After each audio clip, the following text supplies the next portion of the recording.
Hello friend, my name is Casper and today we're going to be talking about Sankarea Undying Love, which is a 12-episode horror-based rom-com produced by Studio Dean and released in 2012. It tells the story of Chihiro Furuya, a high schooler that's been obsessed with zombies ever since childhood. We're talking about top-tier otaku who even admits to fantasizing about having a zombie girlfriend. But we're talking like zombies like R from Warm Bodies. He doesn't actually want to be eaten. So when his cat gets hit by a car, he decides he is going to try to reanimate it with the formula his grandfather created when he was the head priest of a temple his family manages. The potion works, his cat is reanimated, but then his friend dies in a tragic accident and ends up being revived by that same potion. She's a zombie, this is a rom-com, the rest is history.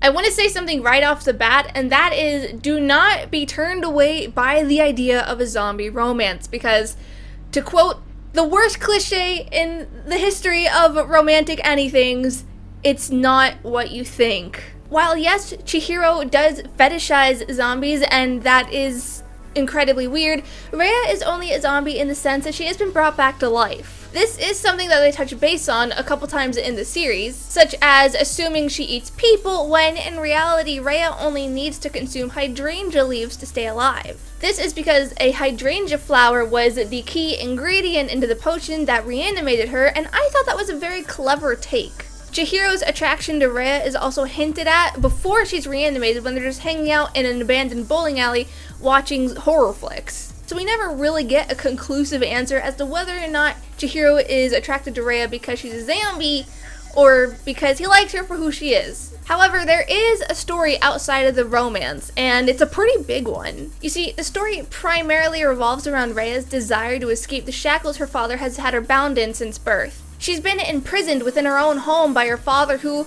in reality, only really sees her as the spitting image of her late mother. As a result, he becomes obsessed with protecting her and keeping her in his life to the point where it's pretty much pedophilia.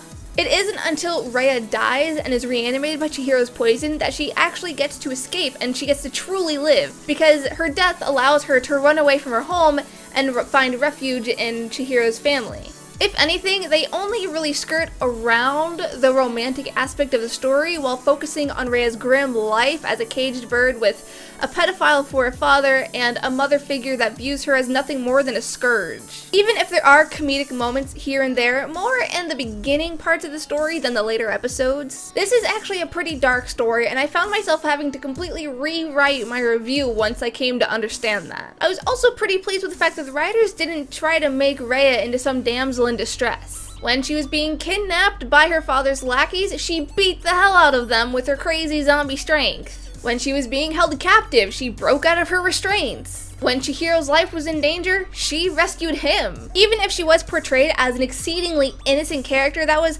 little more than a blank slate, she was able to stand up for herself and didn't rely on others for every little thing. However, there was something that truly dragged down the quality of the story, and that was the fan service. I understand that this is aimed towards a male audience, but with a story that is as dark and heavy as this is, the forced ecchi honestly made it seem like the creators didn't truly respect their own work and in turn themselves as creators, and it felt like they needed to cheapen their own work just to pander to an immature audience.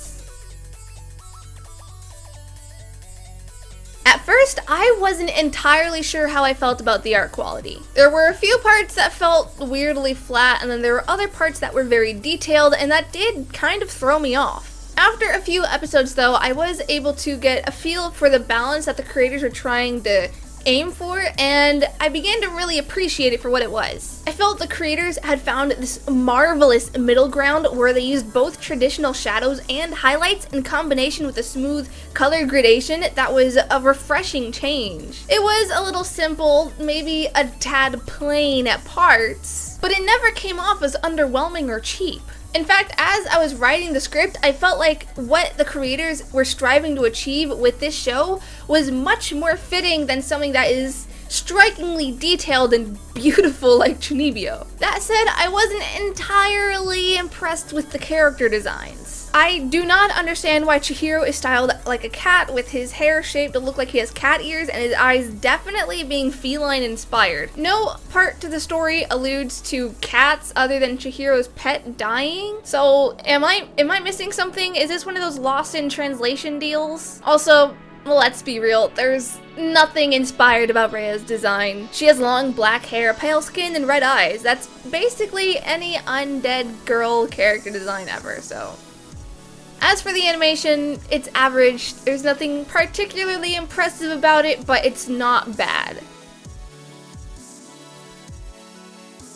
So, in short, I was actually surprisingly pleased with Sankarea. The story did start out a little slow just so you had time to get to know these characters before the story really took off, but it featured a gloomy and heavy story that touched on a lot of dark topics while adding just enough comedy and sweet moments to where it didn't become overwhelming. The art style was lovely, the animation was nice, and the soundtrack, while not being entirely memorable, was fitting. As for the voice acting, the dub was of good quality, and there were only a few moments where I felt a little weirded out listening to it just because there were a few moments where Ronka's voice actress was trying to deliver a line, but she just couldn't do it smooth enough and it came off kind of grating. I mean, this wasn't a masterpiece, but it was really good and I felt it was incredibly enjoyable. Just, I feel like you need to have a particular mindset to get past the first few episodes. Anyways, those are my thoughts on Sankarea Undying Love. Have you seen it? What did you think of the hydrangea thing?